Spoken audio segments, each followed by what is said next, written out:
This week on the Nittany Dispatch, we discuss Penn State's latest transfer portal additions and Nick Saban leaving Alabama and what that could mean for Penn State. This week on the Nittany Dispatch.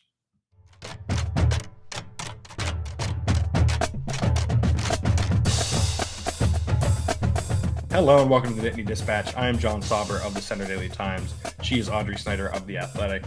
And Audrey, it just doesn't end, does it? It legitimately never ends. John, I think top of this episode, we needed to start off by prefacing everything we're about to say with today, we're recording Thursday, marks James Franklin's 11th anniversary since he got hired at Penn State, introduced as head coach. So 11 years. I've been here every day, every step of the way. It's definitely felt like 11 years to me. That was the intro presser with all of the, I'm a Pennsylvania boy with a Penn State heart. That's when he volunteered to blow up balloons at kids' birthday parties. And then I think he quickly realized that this wasn't Vanderbilt, and he did not need to do all those things here. So happy 11-year anniversary with Penn State and James Franklin, which feels like a good place to kind of start off with the latest development here, which is obviously Nick Saban's seemingly abrupt retirement at Alabama. That was the biggest story in sports right now. Came out Wednesday night. John, what was your initial reaction to that? Because mine, I was sitting down. I just thought I had finished work for the day, and I saw it on Twitter, and I was like, "Whoa!" Like one of those stop everything, all hands on deck moments. Yeah, so it's funny. First, before we get too far, don't forget to rate, review, and subscribe to the podcast on Apple Podcasts. Leave us those 5-star ratings there. That's always very helpful. Leave a review. And if you're watching on YouTube, hit that like button down below and hit that subscribe button. It's very helpful to us, and we really appreciate it. But I was actually, so Penn State played Northwestern men's basketball last night, and I pulled into that back lot behind like the BJC where my parking spot is to go into the media entrance. And I'm sitting there probably for like a minute and a half listening to the end of a podcast, and I see a friend of ours, Daniel Gallen, also pulling. I was like, all right, I'll just sit in here and wait until he gets out of his car. We'll walk in together. And because he saw me when he waved when he pulled in. And Sure. So I'm sitting there listening to this podcast. I'm like doing one last scroll through Twitter, and I see Chris Lowe has tweeted that Nick Saban is retired. And my first reaction was click the Twitter profile, check the follower count, check because the verified thing isn't there anymore for reasons that we don't need to discuss that would last hours. But like it's no longer there, so you have to double check. And I realized it really was Chris Lowe, who's very connected, especially in the South and in the SEC country and everything. And like Daniel had walked up to my car at that moment. And I opened the door and I was like, Nick Saban just retired. He's like, oh, really? And I went in and there was, where I sit around the court like before the game. And like I told a few people that were with the Penn State men's basketball program this, and they were all like stunned. Like I was like, yeah, did you not see this? And it was just shocking, right? Like it was, like you said, it felt like it was out of nowhere. It felt like Nick Saban feels like at least Nick Saban is still at the height of his powers, so to speak. And easily could have won a national title this year if a few things go differently, and easily could have won one next year with his elite quarterback return. And I think, you talk about fan bases that maybe get spoiled by success, right? And that's what Alabama has become. I think it's also important to remember that that's not what they were. That there was, that shift that had to take place, and that is all credit to Nick Saban. But obviously we're a Penn State football podcast, so I'm sure our listeners are thinking, well, what the heck does this mean for us, if anything? And I'm sure, well, maybe not. It might not mean anything ultimately. We'll see. But right away, you see the lists of names that get floated as potential candidates. My initial reaction to seeing James Franklin's name on Pete Thamel's list at first, I was like, oh, that seems like a reach to me.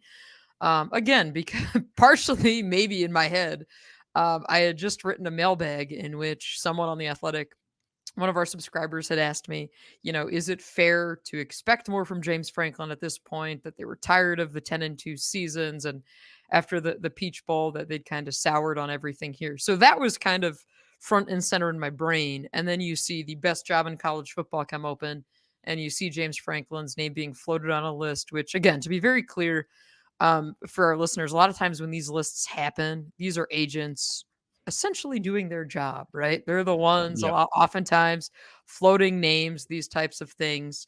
So we see James Franklin's name on that list. I know a lot of people laughed at it at first. I thought it was off base. Again, it still might be. But the thing where this gets interesting is what's the ripple effect here, right? Because we saw on Thursday, Dan Lanning, Oregon's head coach, released what I thought was a tremendous video. I thought It was really good. Oregon social media absolutely crushed it with this video. It's Dan Lanning in a team meeting. If you didn't see it, check it out. But it said something along the lines of, um, like, I'm not going anywhere, but If like, if you're yeah, go worried ahead. about your coach leaving, Yes. come play for us or something along those Yes. lines.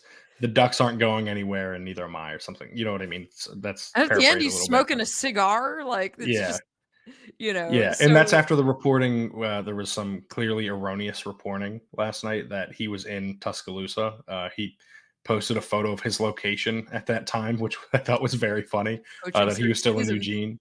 Yeah, and Matt Zenitz of Line or of 24/7 Sports, excuse me, reported that he was watching a Bourne movie, I believe, when when this Which when I this feel like was happening. that's the real alarming part here that I think we need to Yeah, worry about Dan Lanning if he's watching a Bourne movie, but yeah, a lot of stuff on TV, man. Just change the channel. Uh, yeah. but no, I do think you're right. The cascading effect is going to be interesting. I also, like you, my initial reaction was, okay, this is not going to happen.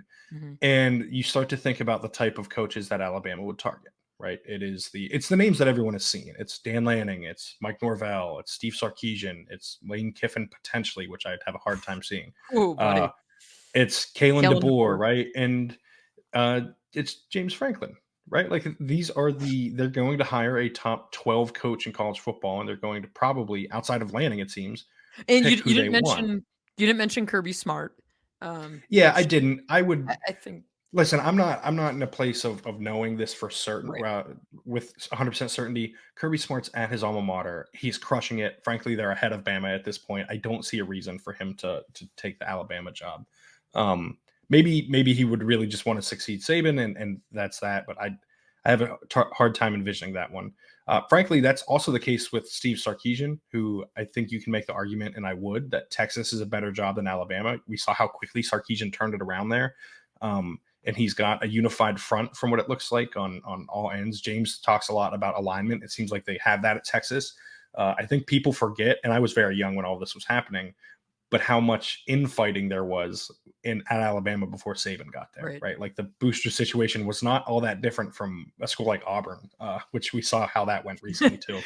Um, Kudos to the Auburn celebration yesterday. yeah, that was very funny. Right? The That was one of the first things I thought about. I said, "Man, what a great day for Auburn fans." Because but I wanted to add to your point on Sarkisian. Quinn Ewers announced Thursday that he is coming back. So again, the sport is crazy, as we all know, but I'd be stunned if Ewers made that decision not knowing what Sark planned to do. and we've been stunned before, but Yeah. I do think like that one doesn't line up as much to me. Mhm. Kalen DeBoer could make some sense. Norvell makes some sense, and frankly, James makes some sense, right? Like I think they're all. I would probably put DeBoer a tier ahead of Franklin, just because I would have confidence that you would have an elite offense no matter what under Kalen DeBoer. But I think they're all relatively close to each other in stature and in accomplishments outside of DeBoer. Like DeBoer has this past year, right? That Right. that sets him apart from those other guys, and even Norvell does too from Franklin. But at the end of the day, Norvell didn't make the playoff. Franklin didn't make the playoff, right? Like it was, and there was. They both have years where they argued that they could have. James is being 7 years ago, of Yep. course.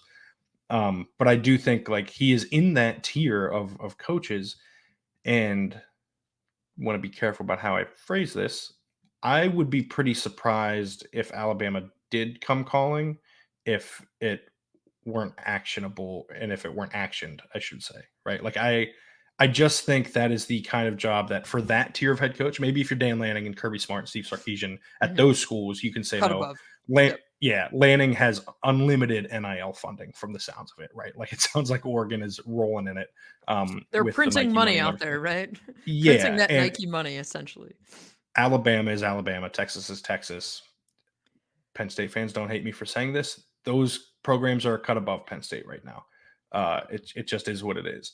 And I do think that if you're a coach at Penn State, you're a coach at Washington, you're a coach at Florida State, you can look at that job and view it as a clear step up, one that like frankly, any of those three guys, I would bet they'd win a national title within the first like 3 or 4 years there, right? No matter who it is. Yeah, I mean, it's a place that at this point, because of where Saban, excuse me, is leaving this program, right now it recruits itself, right? You have that. You mentioned the boosters, the alignment. You are clearly in one of the Power Two conferences, which again, if you're Mike Norvell, Florida State right now, you say, okay, well, you're not in the SEC, you're not in the Big Ten, so what happens to you long term? Now, they've got a path to the playoff, right? The 12-team expanded playoff is going to help a lot of teams, Penn State being one of them. Florida State certainly figures to be another. But to me, again, you mentioned the ripple effect is okay. Whoever takes that Bama job, say if it's not a James Franklin, right? What about the other job that opens up? Is that appealing enough to him? And I don't know. I mean, we're kind of just thinking through this like a lot of people are right now because this is like that Bama job coming up. That is that marquee job that is absolutely life changing for someone, whoever's going to get that job. Um, but yeah, to me, it is interesting too. James Franklin, his buyout right here in the year 2024 drops from $6 million to $2 million. Which is So nothing. again, which is pocket change for us. This is a huge deal. We're not Yes. we're never coming up with $2 million. But for a head coach, that is nothing. So I think it's worth mentioning that. But yeah, I don't know, John. I don't know where this transpires, but I'm also curious kind of what the timeline is, how quickly Alabama makes a hire, how close they play this to the vest, because you have presumably your top candidate and Dan Lanning coming out Thursday saying he's staying at Oregon. So how quickly are they moving through that list? I don't know, but this is going to be fascinating for just fans of the sport in general. We'll see whether or not it impacts our day-to-day jobs Yeah. with Penn State or not. I still think it's a little bit too early to say on that front, but absolutely intriguing, and something else we're going to have to monitor here probably. Yeah, and I think that's a good way to phrase it, right? Something that we're monitoring. Nothing that I think you and I are like diving in, calling sources frequently on, like, hey, what's the update on this? I think it's far from being that We're far not down the road. tracking planes, to be clear. Yeah. We're not there yet. We're not at the flight tracking stage. And what we've seen from Alabama's athletic director, Greg Byrne, in the past, like when they hired Nate Oates as men's basketball coach, it was like out of nowhere. And so this is, I don't think, I don't know. I wouldn't be surprised if the moment everyone finds out, as Byrne put in his tweet, is when he says it, because that can be how these things go sometimes. So I think that, like everyone listening to this, we are kind of just watching and waiting on some level, making an occasional phone call just to check in on stuff. But I think mostly just watching and waiting to see how this plays out. And I think, like you said, it's the ripple effect, because what people are forgetting is that Jim Harbaugh is also probably going to be a candidate for a few NFL jobs, and Michigan could come open. I think that one might have a quicker resolution. We'll see. Yeah. You never know which way those are going to go, but yeah, the coaching carousel revamping on January 10th, 11th in the most aggressive way. Well, yesterday on the 10th, true, revamping like in the most aggressive way possible is not something that I had planned for, and I'm here to watch on some level, just like the rest of us. Yeah, and I love, I've written a few stories about coaching searches, and I did one about the search that brought James Franklin to Penn State. I did one last winter about Cale Sanderson and how Penn State nearly botched that hiring, which is a wild what if. There are a couple things I've learned from reporting on those types of stories. One is that the lengths which with athletic departments and people on these search committees will go through to keep stuff secret is absolutely crazy. Yes. I had someone on a search committee once tell me that they expected media would be camped outside of, football buildings, like hotels, all these places around campus. So they actually met, like the person on the committee who was basically like a professor. They met at this guy's house, and he's like, here I am around my kitchen table. We are meeting with this top-notch candidate. Just surreal. There's also stuff too where if they are going into hotels or they're going into conference rooms in hotels that they'll reserve, they will reserve them under a different name. They will sign in for different names of candidates at hotels, so the receptionist doesn't know, or people, that type of thing. One of the great anecdotes I got for the story I wrote last winter about Cale Sanderson's hiring, somebody said Sanderson actually came in a bit of a disguise, like had a trench coat and a hat on. So if anybody did see him, because he was at Iowa State at the time, obviously very recognizable figure. but if anyone saw him, they didn't want to know that it was him. So I'm very curious kind of what lengths Alabama is going through right now to Yes. probably do some of these things, because you don't want this to come out. I do know James Franklin, when he was at Vanderbilt before he took the Penn State job, Vandy's bowl game was really late in the season that year. It was like late in bowl season, which they were not thrilled about. And I remember Brent Pry telling me at the time that I reported that story a few years ago that they were all sitting at the team hotel getting ready to go into like a meeting, and they see across the bottom line that James is a candidate at Texas. And then they're all like, wait, what? Like, what's going on? Obviously, then Texas didn't materialize, and he ultimately becomes Penn State's head coach. But yeah, it's going to be a lot of dominoes that fall here in the sport. You've got Michigan having their parade on Saturday, and then I guess we will see how quickly Jim Harbaugh probably gets out of town after that. So again, that Well, and impacts we also Penn have State. this is all happening right Mhm. now. Like you know Uh-oh. what I mean. Stuff can be breaking Oh, as we I are thought talking. is there more Well, breaking no. news? No. Oh, Well, Mike Norvell did send his like commitment tweet out for someone, and people are like quote tweeting it and everything. oh, for like a player, you mean? Yeah, for getting a Okay. commitment from a player Oh, jeez. about their 2024 class. I think some people are latching onto that a little bit, but no, I've covered two men's basketball searches. Right when Penn State hired Micah Shrewsbury and when they hired Mike Rhodes, I like to think that I'm pretty plugged in with these types of things, and that I am pretty aware of what's going on, and I think you kind of knew where it was going, Mhm. probably within a week of it happening. Uh, so I think different places handle it differently. I do think like the secrecy is a little not absurd, but like unnecessary, right? Like the mass secrecy, like making sure no one hears anything from the school side of Yeah. things because it doesn't matter as much for them. It matters more for the candidate, which I totally understand. But from my experience, the last two times I've had to work in those environments, like it hasn't been the case here, at least, right? That it's been that secret. So if Alabama handles it that way, I will be very impressed. One, because everyone is watching this, everyone is trying to get information. People are calling. I'm sure people that are on the Alabama beat are working like Oh god. 24/7 Yeah. right now. National writers are working constantly to try and break this. Everyone wants this story.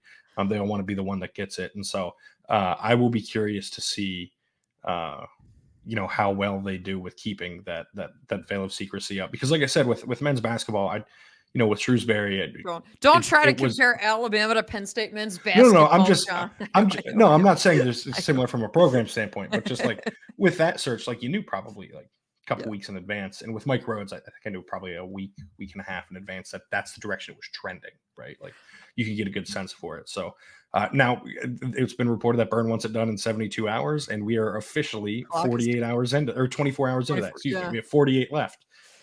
So if that happens, good for him. That is tough. Well, the other part too, and there, you've got the 30-day window now with Alabama's signees, right? That they can transfer anywhere.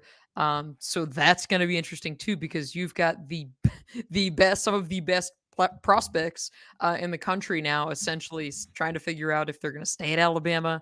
So for them, you want to shore up that hire as quick as you can. To try and solidify and keep that class intact, but I don't know if they're going to be able to do that. We already saw on Wednesday night one of their 5-star receivers had decommitted. So there's that stuff to monitor, which I don't think anything from that front would necessarily impact Penn State. Like I don't think we're there at that point. But John, it has been an SEC heavy Thursday on the Penn State beat. Transfer It really has. Thursday has been upon us. Um, maybe this, because the more I think about this, I'm sure it has nothing to do with this, and no one cares when they announce things. Although I do respect that Jalen Kimber, the cornerback, announced today, kept it between 9 to 5. I appreciate that. Penn State also picked up a commitment from AJ Harris. Both of these guys formerly played at Did they pick Georgia. up a commitment from AJ Harris? Well, we'll get into that in a second. They did. He didn't say anything, but they did. But Yes. John, is this all maybe a little reactionary to the fact that Emeka Egbuka announced, the Ohio State receiver, earlier today, that he's coming back? So maybe you say, The okay, announcement timing. Uh, Yeah, I maybe. I could. mean, I'm probably overthinking it, but I think it Yes, probably gives you a little bit better feel of saying, okay, Emeka Egbuka's back. Penn State fans will say, okay, well, we got two cornerbacks who are highly coveted high school prospects. I think it should make Coming Penn from the State fans SEC. feel better. Yeah. Yeah, I think it should make Penn State fans feel better. AJ Harris is really good. I think that's where that has to start. And I'll have next week, I'll have a story up actually on SunnyDaily.com, kind of analyzing the impact of all of these guys and what they can do at Penn State. But he is the one that, like, Kimber's good. He's more experienced, but I would much rather have Harris. I think he's going to come in right away and have a chance to start on the outside. Franklin always says that none of these guys are given starting spots, but I'd be pretty surprised Well, if he doesn't start. Like, it feels yeah. like he's going to step in right away. He's the same class as the freshman that we saw go through the trial by fire and the Ole Miss Mhm. game, and Zion Tracy and Elliot Washington the second. So it's not like they're more experienced than he is. And so I think he's got a chance to come in right away and have an impact. And with Kimber, he's been a starter in the SEC. I would think he would also have a legitimate chance to start early. I don't know if either can play in the slot. That's what I'm going to I was spend a gonna lot of say this that's gonna weekend be figuring interesting. out, Yeah. trying to see, you know what I mean, if how often they lined up there from what I can gather and all that stuff. But yeah, I think these two, and we'll get into Nolan Rucci as well, former 5-star offensive tackle that they added. But these two, I think, are pretty important additions in a way that I probably wouldn't have said so before we knew Daquan Hardy also wasn't coming Mhm. back, right? Because I think Cam Miller, I've said it on here before, is going to be a competent starting corner, at worst. And I think he's going to be better than that and has a chance to be the next kind of the guy at corner. That's very true for Harris too, right? Like, he can be that kind of cornerback, and if you have Kimber as a piece of the cornerback room who is potentially starting, then I think that, like, your depth is suddenly really replenished in a way that I did not anticipate. Yeah, this to me was kind of, that cornerback room. I think we even talked about it last week, right? It's been loaded. You look at Joey Porter Jr., look at Kalen King, Johnny Dixon, right? Remember Dixon they had gotten from South Carolina, kind of a similar path that I'm sure they probably laid out to Jalen Kimber and AJ Harris and said, "Hey, look what we did with Johnny Dixon." I think that absolutely helps their case. But yeah, to me, that Peach Bowl performance in the secondary was a little eye opening because it was like, hey, this secondary, if something doesn't happen here, it's going to take a step back. And that's not a knock against the younger guys in the room. It is just a room that got really young in a hurry, and that's something that I think Terry Smith clearly didn't feel comfortable with. Nor should he. I mean, you think about it last year, right? You look at the talent that they have, and they still went out and signed Storm Duck. Well, obviously that didn't really materialize for anything or much, but they have been content adding veteran guys to that room. And I think this might be a little bit of their recipe here of what they want to do and how they want to use the portal to continue to supplement the roster. But yeah, AJ Harris, former 5-star cornerback. To me, the interesting thing is you say, okay, why leave Georgia, right? Well, the path to a starting job here is much more clear than it would be at Georgia. I was talking to my colleague at the Athletic, Seth Emerson, about it on Thursday.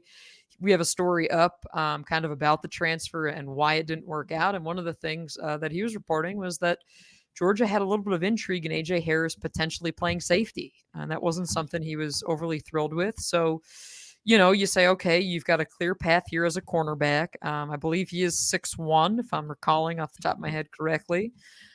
So you have that. But to me, the Jalen Kimber edition is interesting in a couple different ways. One, because he started his career at Georgia, then transferred to Florida. Then after this year, he spent the last 2 years at Florida, first 2 years at Georgia, which that first season was 2020, the COVID year.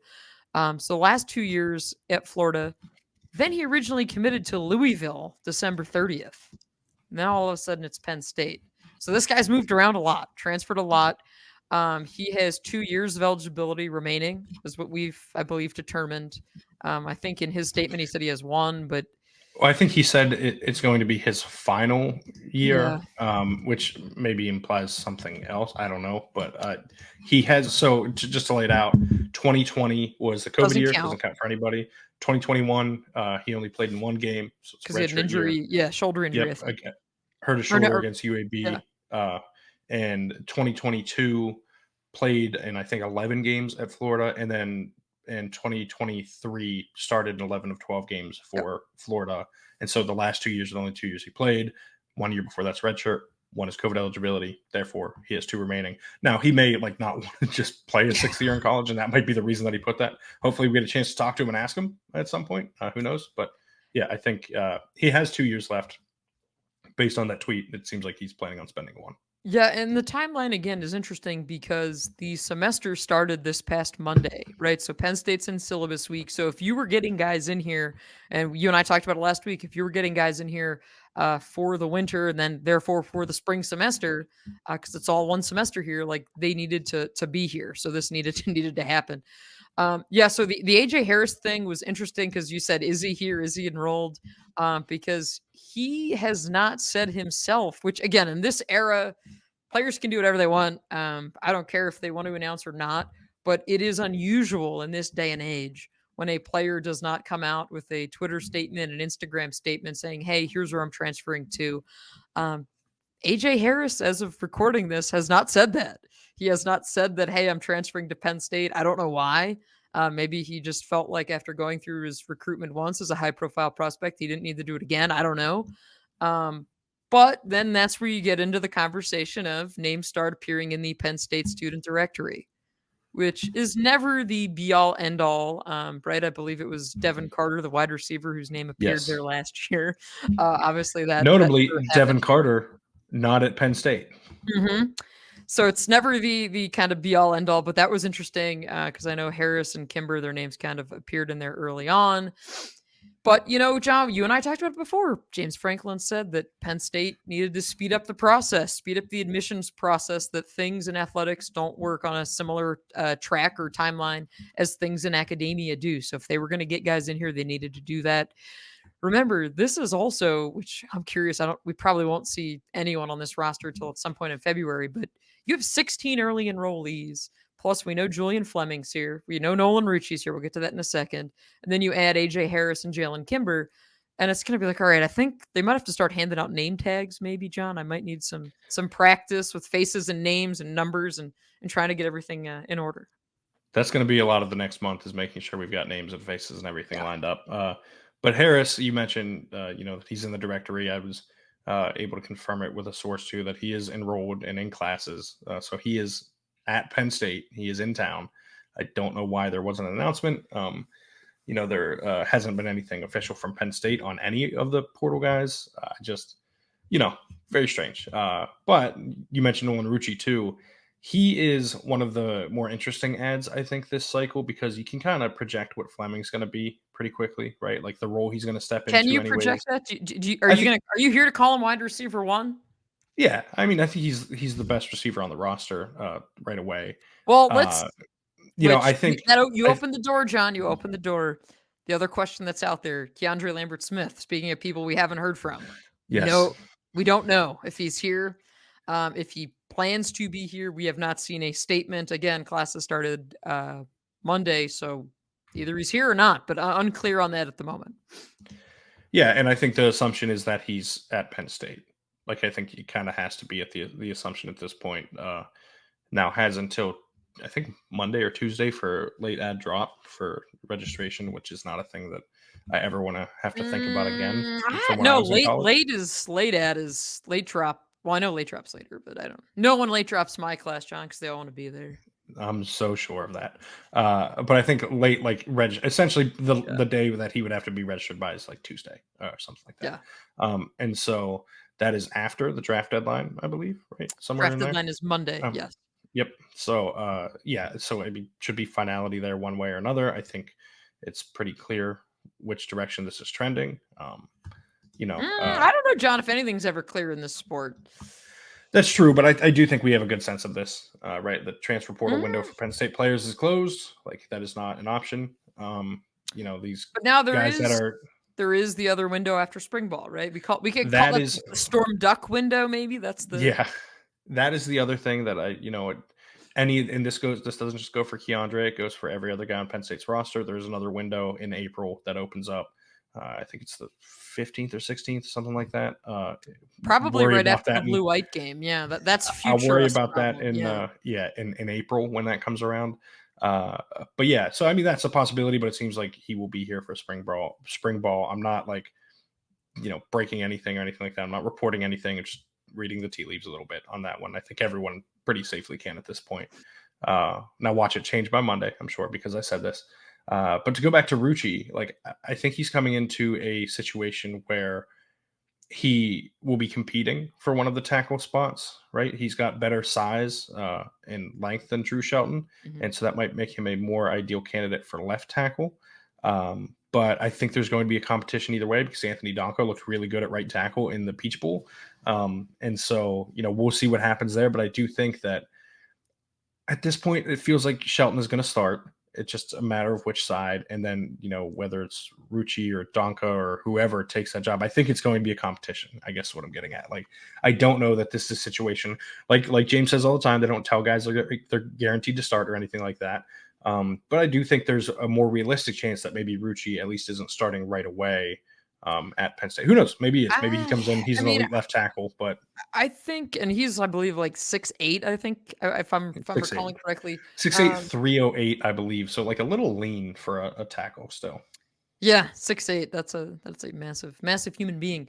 Um, Yes. yeah, I think you're right on the what happens with True Shelton piece, because to me that's the other kind of cause and effect here, right? And I think also with the Rucci addition, you have to keep in mind. I think probably what kind of sped this up was the fact that Wisconsin starting left tackle, who Rucci had backed up this year, announced that he was coming back for an extra season.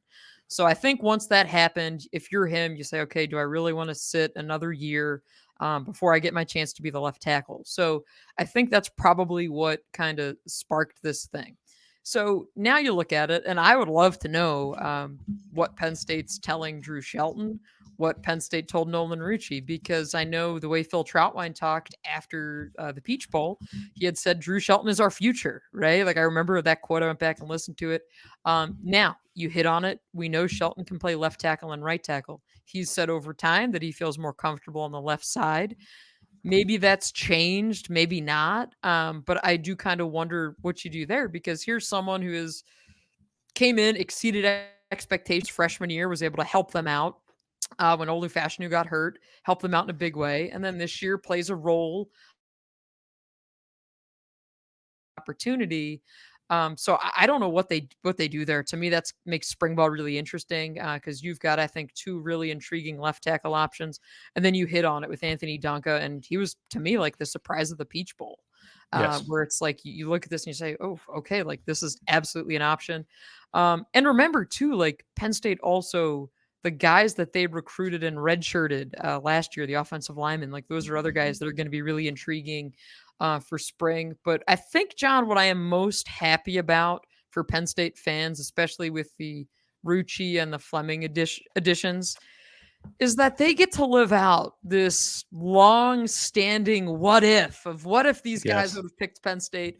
How could their careers maybe have gone differently? Well, wish no more. You're gonna find out this year, and I think that's exciting. I think it's also really nice for those fan bases, right? The people at Warwick who were able to watch Nolan Rucci all throughout his career. Many of them Penn State fans who will make the drive a couple hours down the road. You look at the people at Southern Columbia that grew up idolizing Julian Fleming and watching him and what he meant to that school and that program, and so many younger kids in that area. Much more realistic for these people to be able to get to Penn State to see their local stars play. So I think that's going to be really cool to see this year. But also, Penn State now with AJ Harris, Nolan Rucci, and Julian Fleming, three former five-star prospects coming out of high school. Now, again, we can argue the validity of the rankings at this point. The farther away you get from high school, the less relevant it is. With Um, Harris, I think it still but applies. Harris, yes, I'm with you. Harris, I think it really, really matters still. Yeah, and I think Fleming will find out. Like we don't know how much of that was injury, how much of that Mhm. was role and all of that stuff. But yeah, I think the there's been a lot of consternation about how Penn State has handled the transfer portal. I don't know that there were many ways that they could have handled this part of the cycle, at least this early part of the This cycle, window, much yeah. better. Yeah, LeJontay Wester from FAU might have been the only guy that you point to, but he went to Colorado, and they're going to air it out there, and he's probably going to get a bunch of catches, and kind of is what it is. The same thing happened with Jimmy Horn from last year too, right? Who was Oh, at yeah, yeah, yeah. USF and then was a Penn State target and then ultimately ends up at Colorado. They coulda used Yeah, him. yeah, no, without a doubt, I think any kind of slot receiver, any guy like that, they could have added potentially. I also don't think it's the worst thing to wait it out. Their grad transfers can go in at any time. Like now, Mhm. Alabama players can go in over the next 30 days. If Michigan players can still go in right now because it's the 5-day window after the national title game. But if Harbaugh leaves, those guys can go in. Whoever gets the Alabama job, those kids can go in for 30 days, right? Like this is going to reignite the portal in some extent, to some extent too. So I do think like there's nothing wrong with waiting this out, and you get the main pieces now, and I think they've pretty much addressed every primary need. I can't think of anything off the top of my head. They've fended off any um attempts Detractions, yeah. yeah, they've fended off any attempts to get their players to leave and go to other schools, which I mean is not even been hinted at. Pat Kraft said in his press conference that an agent was floating one of their own players' name to them at one point, which I still think is pretty funny, and like a Yeah. really bad job by that agent, like a really really bad job.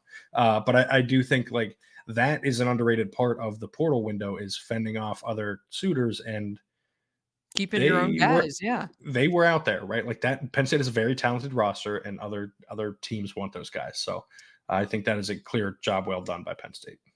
John, it was like when I went to the Georgia Aquarium a few weeks ago during the bowl trip. I saw the sharks circling the water. It's The kind of like Sark, is that a the hint? no, not the Sarks, the sharks Are you breaking circling news the to us water. right now that No, no, no, Sark is going to be the Falcons head coach? Is that what that is? no, no. But Sark in Atlanta. we've already, John and I have had our discussion about Dan Quinn and how he needs to take the Seattle job, Yeah, and I think the perfect time for him to interview is Sunday at 4:25 p.m. So we'll see. But yeah, I it's do want to tougher on this say front. we're not going to dive into your football sadness, John. This is not a therapeutic podcast just yet, but it's a long off season. It could be. It will Um, be at some point. you mentioned that they handled the portal really well, and I think over time we've seen Penn State do a really nice job. We know that this is never going to be a roster like Ole Miss, where you're grabbing all these guys from the portal. There's a ton of turnover. They're always going to be built like a high school program, right? Rather not like a high school program, but they're going to be built by high school guys, right? They're 4-year guys, 5-year guys. That's what they want. And I think that's the better approach. I think that's the more sustainable approach. But obviously, the temptations are always there to add guys who you think can help, as they should and they have. You'd like to see another wide receiver added. Now, this is something I think that we're going to have to keep an eye on in the post spring ball era and that next window, because I still think you'd like to get someone. But then, as we saw last year with Dante Cephas, you get someone, but they're not here all spring. There might be that extended transition. Couple of things I'm intrigued by this offseason as they are related to Penn State. Where does Dante Cephas end up at? I have no idea, but I think that'll be interesting. We did see transfer wide receiver Christian Driver, son of Donald Driver, ended up at Minnesota. He tweeted that earlier this week. We'll get to So, play Penn State this year. yes, I was going to say Penn State goes to Minnesota in 2024, so that'll be interesting. Maybe I'll get another chance to talk with Donald Driver again. That was probably the highlight of my year. For those listening, obviously know I'm a Packers, bit of a super fan, I guess you could say in that regard. So getting to talk with Donald Driver was a very, very cool moment for me this year.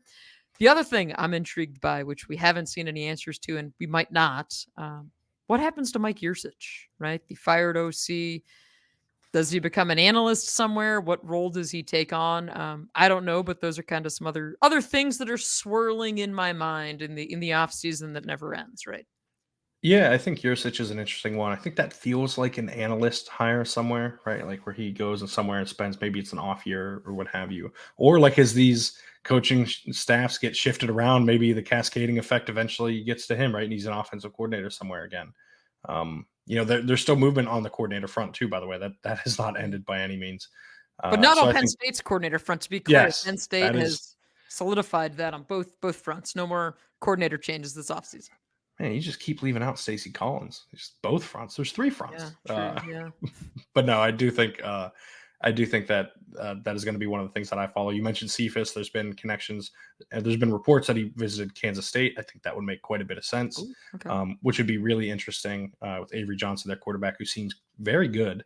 And what that will look like for him next year. But yeah, I think this is. I don't know. This is going to be a lot of fun to follow. There's like this next, whatever it is, 48 hours, or if the Bama search drags out, or whatever the next search is, and however long it lasts. It just, like I said at the front end, it just never ends, right? Like Every this is time you say constant. 48 hours on it reminds me of, like, those crime shows where they're like, "You have 48 hours to find the person. If we don't find Yes, it," I'm like, "Oh, yes. man." Um, If they don't find a coach in 48 hours, they have to hire back Mike Shula. Those are the rules.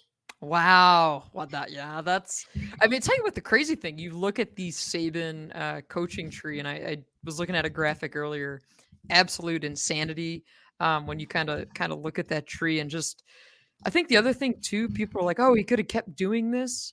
You and I have talked on here about this before. I know he's 72 years old, right? At some Yes. point, don't you just want to like not do anything or do less Well, of and what you're doing, right? Like, he call spoke to me Chris Lowe, crazy. and that's kind of what it seems like happened. He just, like, it was too much. Like, he just didn't feel like he could put it all into it, which makes sense. Like, by the way, these last few days we've only talked about Saban, Belichick today, and the Patriots part ways. Pete Yeah. Carroll yesterday was fired by the Seahawks, which I think was fairly surprising. I know I'm forgetting something or someone, but like this has been like a lot of turnover. Where some like I don't think people understand how like Oh, the good Pete Bears Carroll. fired their OC. That's probably front of your mind. Yeah. That one wasn't No, it. that I wasn't. don't I Yeah. don't think that one was it. But no, I think the Pete Carroll one, like I don't think maybe people just don't remember. Or like he was awesome at USC. Like USC. they were the Bama of their time, right? Like they were Bama before Bama. This cycle, by the way, I know Bama was elite under Bear Bryant. I'm not saying that, but they were the top of the college football world for a bit, and spends a decade and a half in Seattle, doing a really good job there, and then kind of goes out with a whimper, right? Like it surprises everyone. I think that he got fired and that they moved on. So, yeah, these things happen very quickly. I think more so in the NFL.